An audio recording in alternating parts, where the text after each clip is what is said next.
as the second cheapest 50mm lens for the X mount system is this Meike 50mm f1.7. Worth bothering with? Let's check it out.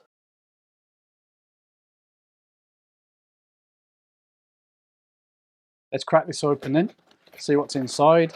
I'm going to do it my way. Lens cloth, guarantee card. Yeah, a very simple drawstring bag. It's actually lined, so it's not that bad. We've got a hood, which is very interesting, and the lens itself.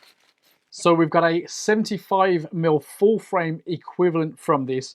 We've got a declicked, that's annoying, but kind of expected, the aperture ring there from 1.7 to 22, fairly loose. We'll see how we get on with that. Manual focus ring from 0.5, in fact a touch beyond 0.5 minimum focus distance, round to infinity and beyond. So yeah, manual focus ring doesn't feel too bad, not sure. As you can see, the lens does extend when you go through the focus range, nothing too extreme. If we take off the nice little snap cap there, got a 52mm filter thread, and just for the moment pop that back, take the plastic rear cap off, and we've got a nice metal mount there, made in China, X Mount, serial number. Yep, all seems decent there. And then what I'm really happy about is the fact that they've included a lens hood. So let's put this on. Probably didn't put that on properly, but it's on nice and secure. Not a fan of the big logo, but hey, it is what it is.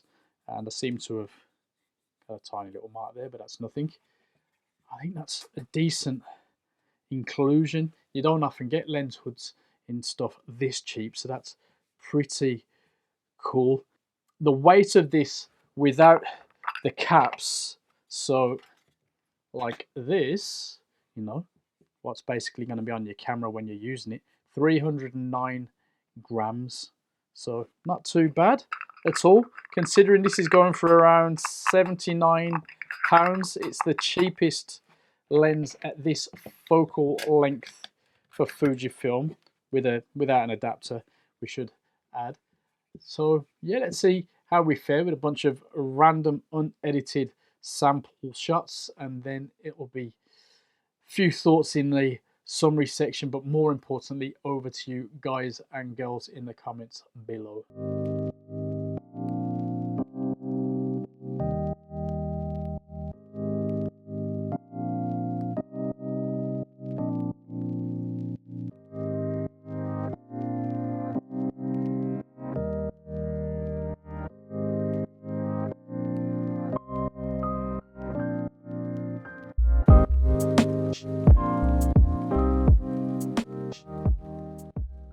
Let's be fair, at the low end of the market, you're never going to get image quality that'll excite a pixel peeper, and this falls well into the category of cheap and cheerful when it comes to image quality, but usable with care and maybe a bit of raw shooting. As always, the samples in this video are unedited JPEGs, and I think this lens has enough potential at this price to make it an okay buy. Now, sharpness wide open isn't particularly mind-blowing, and it can be a bit tricky at times to just nail it just right, and you might as well forget about checking the edges. It's not about that, but if you stop down, naturally you get a very usable image across the whole frame, and there's nothing critically bad to talk about. You know, consider what it's supposed to be. Even the bokeh is generally good, and in the right hands with the right light, you get a very decent portrait with this lens.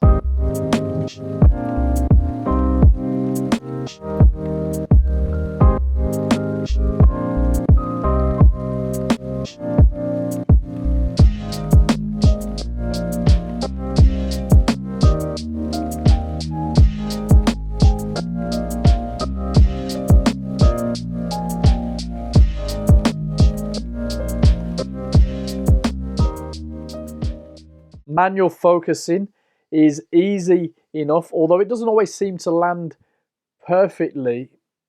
I mean, using focus peaking on the Fujifilm is a treat, but you know, it's not a forgiving lens. Otherwise, you know, it's fine, nothing to write home about. Now that declicked aperture ring, as always, is not welcome, and in this case another weak point is the aperture range after f8. There's 2 dots between f8 and f22, and it's not really clear what aperture they're supposed to refer to, but I don't usually go anywhere past f8 with a lens like this, so it's not a huge problem, but it doesn't help me with the quick stop down test that I'm going to throw up now.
This is more than adequate, especially for an £80 lens. If you need to save even more money, then the Meike f2 is around £50 and might be your best choice. Of course, you could always adapt a vintage lens such as the brilliant SMC Pentax 50mm f 1.7 that I own and I've shown on the channel before. But of course, you've got to factor in the adapter cost, the lens cost, if any, and then the size and the weight compared to getting a native X mount lens like this cheapo right here. And there's a lot of pros to getting this lens, more than I expected, to be fair. Now it's over to you in the comments below. Have you used this lens? How did you get on with it? Let us know, and I'll see you very soon.